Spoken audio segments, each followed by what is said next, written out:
So, Mark, I have some terrible news. The last of the Britney Spears slot machines in Las Vegas have gone away. They were at Cosmo and they were removed this week. Those Britney slots have been so popular all over town, and now they're finally gone. A lot of people probably don't know that a lot of the licensed slot machines are actually owned by the gaming companies and that they lease them to the casinos. They're not actually owned there, so they control when they come and go. Apparently, Aristocrat decided, Britney, bye. Maybe one more time, no more times, I guess. But yeah, it's crazy that they pull these out if they're popular. You think they'd still want to keep going, but maybe they don't have the deal with her likeness, image, or whatever the deal is. But you always wonder, what do they do with these when they come out? Do they just put new stuff on them? I don't know. It's kind of interesting. Maybe somebody that works in the industry can let us know that. But sad to see, because I know a lot of people loved them. And as you know, on Twitter, a lot of people came up with the obvious reaction, leave Britney alone. Oh, I can't believe I did that. So, Mark, this week we learned that Boyd Gaming is losing its chairman of the board and its co-founder, Bill Boyd. He's 91 years old. He served as the CEO for a long time after his dad, Sam Boyd, died, and they actually formed the company together. He retired from being CEO back in 2008, but he's been chairman of the board and then most recently co-executive chairman with his daughter, and now his daughter, Marianne Boyd Johnson, is taking over. She's been at the company since 1976 in various roles, been on the board since 2001. This is kind of cool because it's always been a family company. I mean, they own 28 different casinos. This is a huge gaming company, but they still have that family vibe, and the new chairman will be a member of the family as well. Somebody who's been basically in the business since the beginning. Kind of cool. Yeah, it's always kind of crazy when a company, leaves from being a privately owned, family company, but yet the family members still kind of run it and do it from that. So it's always kind of fun to see that way. But also, is that the best thing for the future? Who knows? Because what is it? Third generation usually kills a company. But she has been on the board since she's been on the board since 2001, served as vice president, came up through the company. So she's been in that, and she's been co-executive chairman since a few years ago. So she really has come up and been in management for a long time. So it's not like just, like on Succession. What was interesting, and I saw this on Wikipedia, this is the most recent numbers I saw, but they do have 28 properties, 10,751 hotel rooms, 1.7 million square feet of casino space, almost 32,000 slot machines. Boyd isn't a name that we hear nearly as much on the sort of national scale because they do have a lot more, local casinos. Obviously, in downtown Las Vegas, they're huge with Main Street Station, Fremont in California. But, they are a huge company, and they once had those big visions. The Resorts World that we know today was supposed to be their big property, their big splash on the Strip at a different time when they were trying to become a major player. But they've become a major player just in a different way with a lot of regional casinos. And they certainly, that many hotel rooms, that many casinos, it's a notable company to follow. Yeah, I wish they would have been able to do that and see their vision for Resorts World back when theming was cool and it would have been, over the top and kind of what we are missing in Vegas these days. So that would have been awesome if they pulled that off. But, it's always interesting to see all these older people that start a company, build it, and how long they stay with it. Like you think anybody watching this is like, oh, you give me $10 million, I'm going to be like out and doing stuff that's fun. But they get so invested in this that they just work until, 91. Like, why are you still going in there? Which I understand chairman of the board isn't a daily thing, but still, you'd think you'd be like, you know what, I'm going to enjoy. I spent all this time building it. I'm going to go enjoy my life. But I would think it becomes such a part of them that they can't pull away from it, really. And according to what I saw, he still owns 17% of the company. So a lot shouldn't change there. Wish him well in his quote-unquote retirement at 91. Certainly a legend, Bill Boyd. And his dad, Sam Boyd, obviously lives on through Sam's Town and a lot of other properties. Now, Mark, have you ever heard of a pop-up casino? I think we've talked about them before. Yeah, this isn't like a fancy thing for a weekend. A lot of times when properties have a gaming license attached to them, but they don't currently have a casino, they need to do a pop-up casino for a period of time in order to keep the gaming license active. And Marriott's doing that this coming week on their property on the corner of Convention Center Drive and Paradise. This used to be the Beach Nightclub, and it does have a gaming license. Marriott owns a few different hotels on this plot of land, but they're going to pop up a little trailer, put up 16 slot machines, and keep that gaming license active. Tent City Gaming. I've still never been in one of these. I really feel like I got to do it at one point, go down there and see what it's like. I wonder how good the odds are. Yeah, it's such a weird thing. Like, I don't think anybody that's serious about gambling is going to go there thinking that this is a good option. I think a lot of people that do it just go because it's something unique and something you can say you did once. And it's crazy. They've been doing this for what, like 30 years or something like that with the land, and they just keep doing it every 18 months to keep it as an option for gaming, which, call me silly, but that's a stupid law. Either just let it be locked in forever, or put a limit on it. Like 30 years is a bit long, or 10 years is even a bit too long. If you're not going to develop it, you're not going to develop it. I think usually they do trailers, but this one's a tent, which just seems weird to me. Yeah, usually it has been trailers. And one thing about it is the gaming license keeps the property value up, right? If you lose the gaming license, that lowers the value. But we did see this recently with Station Casinos playing the long game with the Castaways Showboat site, which closed, in the early 2000s. And then they just built the Wildfire Casino that just opened this year in the last few months. So they kept that. It's one of those things where they did the trailer. And if you do want to go see this, it's going to be open for 8 hours only on May 23rd, starting at 6 a.m. They really don't want to attract a lot of people. They're starting it at 6 a.m. for 8 hours, done by 2. It's really just to keep the license active, but a unique Vegas experience for sure. Somebody watching is going to be there, like rope dropping the 6 a.m. opening of this. Now, I was on the Strip at Wynn. I obviously recorded the last show there. We were there for Cinco de Mayo, and the Strip was so crazy with people. I mean, the Wynn was absolutely packed, and I just didn't have the energy to go down to the center Strip and deal with all of that. So we spent most of the night at Wynn. Really cool atmosphere, obviously, there, a little bit quieter. But we did venture over to Resorts World, and Resorts World was just packed with people. They must be printing money there. I mean, just so many people there, young people, old people. All of the clubs were like the Zook nightclub. The line was just, it extended like halfway through the entire mall, almost to the Sphere, to the ball screen thing. They also had all of their other bars in there, like Gatsby's had a Cinco de Mayo event with live music. All of the other sort of nighttime venues in there were just packed full of people. The casino was absolutely packed as well. Almost every machine was full. It was a lively, fun time. And I visited Resorts World twice last week and came to the realization that the place is really growing on me. Now, we did talk that I always sort of liked it, and I liked the Crockford's lobby. I do not like the hotel rooms. I still think they're very generic, so let's put that aside for a second. But, feeling the vibe, feeling it full of people, watching the little tweaks that they've made over the last couple of years to some of the venues, to some of the ways that they do things. I do think it's a really cool property, really beautiful at night with all the lighting. And, so it grew on me a little bit. But Cinco de Mayo, a lot of fun there. There was a huge music festival in town, too. So Vegas was just like every weekend lately. It was mobbed with people, which isn't my favorite thing. Please tell me you went and had a tiki drink at least while you were there. We didn't. It was on the list. And then by the time I remembered to do it, it wasn't there. I'll get that for a future show. But Jasmine played a little bit. The one thing that's crazy is the speakeasy. And we'll talk a little later in the show about some hidden restaurants and speakeasies.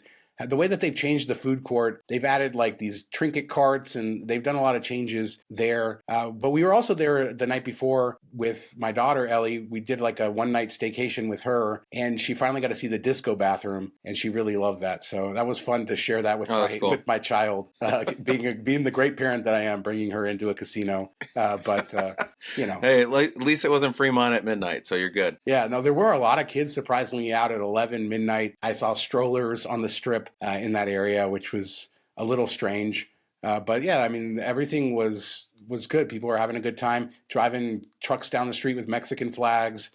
Everything that you would expect for Cinco de Mayo. I will say I'll give a lot of props to Resorts World that they haven't just kind of been like, oh, we kind of flopped at the beginning. We're just going to hope that it turns around. Like, they've put a lot of effort into it, a lot of gimmicks, a lot of, tweaks and stuff like that. So versus like a Virgin where they haven't really done anything. They just kind of came out and everybody was like, oh, it's not that great anymore. And they just were like, oh, well, it is what it is. So we'll see how it goes. They put a lot of effort in over there. So I haven't seen it fully packed before. So it'd be kind of interesting to see.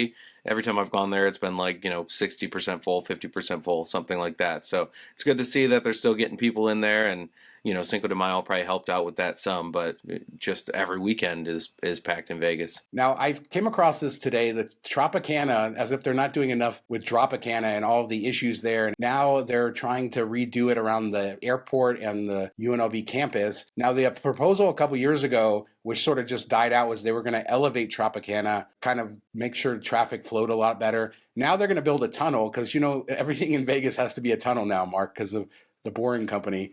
Except for the walkways, which should have been tunnels all along. Yeah, exactly.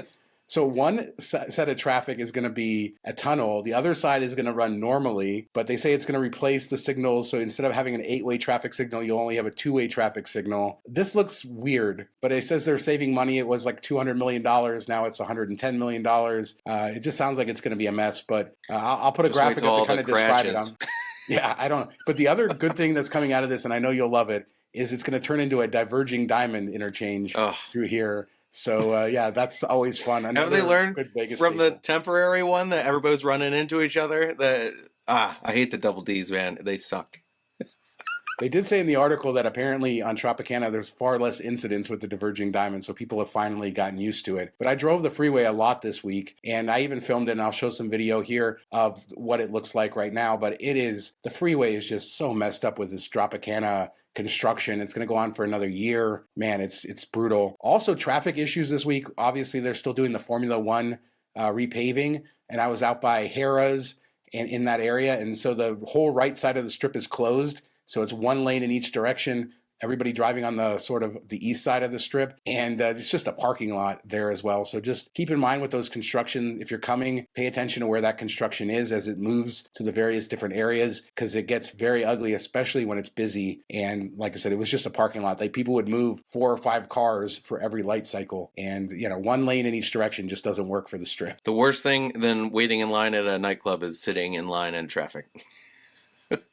So speaking of Harrah's, I was down there. So I was staying at Wynn, and sometimes I get offers because of my Caesars Diamond status I have through Founders Card, and Harrah's was only $10 for the night. So I decided to book a room there just so I could film it, because I know you love to trash Harrah's, but I didn't have any footage of the new renovated rooms there. So I went. So you got the trash. You got more trash of Harrah's. Good that we got that on film. So I went down there and I was like instantly feeling sorry for myself compared to Wynn, just everything the way it was. Did you go out to the pool and be like, oh, the Holiday Inn pool, cool? No, it was already closed by the time I got over there at night. But Winnie and Buck are gone. And, so I go up to the room. I checked in at the kiosk. Now, kiosk check-in, very good with Caesars. It works really well. They didn't have anybody in the line, so there was like a line of people and only one agent checking people in. But there was a bunch of kiosks, and the people I don't think really kind of knew that they could go to the kiosks. So I had to kind of like jump over the rope to kind of go around them. They seemed like they wanted to check in with a person. That's more and more difficult now as they cut back on staffing. But the one thing about checking in with the kiosk is you often get rooms that are not ideal, with the location, lower floors, stuff like that. And that's what happened to me. But again, I wasn't staying in the room, so I didn't care all too much about it. But I get up to the room, instant smell of marijuana, that's a staple there. And the bathroom was dirty in a couple spots, not wiped down so well. But I think the room is fairly attractive. I mean, it does look modern. I think all the rooms at the Caesars properties now, whether it's the Flamingo rooms at the Flamingo, the renovated rooms at Link, or Harrah's, they're all probably similar level, not fancy, but they're modern and comfortable enough, typical Caesars beds, sheets. I felt really sorry for him. It was definitely a big contrast from my room at the Wynn. Yeah, that little strip of Caesars properties is kind of, lower tier, and you can get some really good deals on it. I've always had a lot of fun, hanging out in the Flamingo Casino, and even Link, especially that walkout cabana room is amazing. So they have their little sweet spots and stuff. I've just never been a huge fan of Harrah's. Like, I do like the Harrah's outdoor area is always pretty cool, but the casino, low ceilings, not a lot going on, hotel rooms or whatever. So, one of my least favorite properties. We should do that, a show on least favorite Vegas properties. There we go, in the future. I agree. The Carnival Court is a cool area if you want to hear live music. It's a neat area that sits right between Link and Harrah's. And I always have loved the piano bar at Harrah's. And sometimes they have dueling pianos. They had karaoke going on during the time I was there because it was earlier in the night. But often later into the night, you'll have at least one person playing piano, sometimes dueling pianos. And they have an indoor and outdoor section there. So that's always really nice. The whole area lights up. The whole sidewalk outside is now purple. Since they did that renovation, they have all these purple lights. So you walk around in this purple hue everywhere. But they do have that new lounge in there, and it's just called The Lounge. And it's very swanky, lots of greens, very modern. Doesn't look like it belongs in the rest of Harrah's, almost too nice for the rest of what Harrah's is. But it is a really cool space. I mean, I liked it a lot. I could see having a nice cocktail. So it's good they have a nice cocktail lounge there in the middle of the casino, even if it doesn't match everything else. And it's green compared to purple. Yeah, that is a strange choice. You know, the one thing Harrah's really had going for it was their diamond lounge was probably the best besides Caesars. I maybe put it second best, but they had always had a good food outlay and really great bartenders, and service was always really good in there. So it's kind of nice, and it was hidden a little bit upstairs. So it's, you know, just another thing that Laurel/Diamond lounges are still not a thing. So sad. Yeah, I went to that Diamond Lounge quite a lot over the years, and they had some of the best servers there, and they would remember you. And we didn't go there that often, but back in the day when Jasmine and I both had Diamond status and you got free drinks, why wouldn't you go there? But that was always one that I liked to go to. It wasn't the fanciest of space. Caesar's Palace had the best lounge, probably the fanciest. I liked the one at Paris as far as the look of it a little bit better, but I think the best service of any of the lounges back in the day was the one at Harrah's. And finally, Mark, I want to talk about pizza cake, because I finally got to eat at Buddy Velastro's restaurant, his pizza restaurant there. You didn't do the vending? I didn't do the vending because I actually wanted something that was edible. So I was hoping, you know, this was my dinner. So I was like, all right, well, you know, I didn't do the vending machine. I actually went up and got it. And, you know, you go up and you order first. So it's like set up like a New York City pizzeria where you get your slice and then you pay. But I'm guessing too many people were running off or something, so they changed the whole thing. So even though the line is for you to go through and order your pizza, you got to go pay first, and then they give you your pizza afterwards. The pizza, my first bite was like, oh, this is actually pretty good. And then I sort of understood that the crust was way overcooked and very dry. And then there was almost no cheese on it at all. I ordered a pepperoni slice to be able to kind of compare it. I try to use that as like a baseline.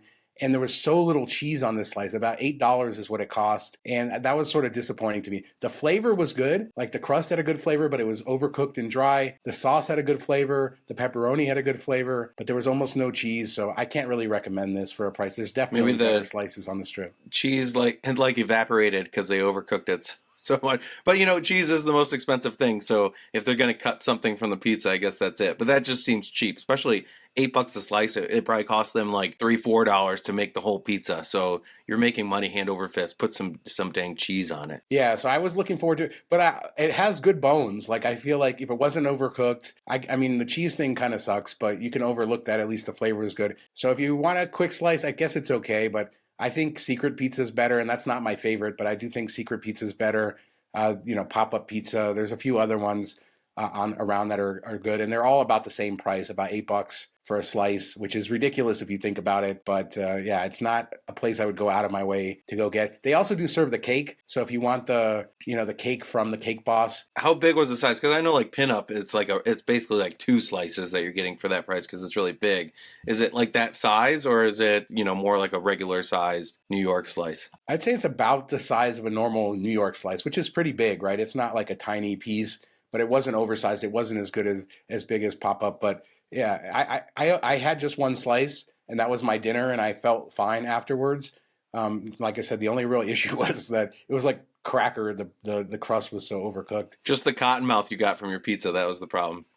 Yeah, but it was fun hanging out there and quote unquote staying there, even though I ran back up to Wynn and actually stayed in my real room for the night. But if you're there to party, you're there for a cheap room that is somewhat attractive, somewhat new. You know what the Caesars beds are, because to me, they're all the same with the sheets. Not the greatest. MGM, I think all their properties have better beds and sheets and stuff, but it's perfectly acceptable for the night as long as you don't mind the smell of marijuana, because I think that whole area is just one big cloud of smoke.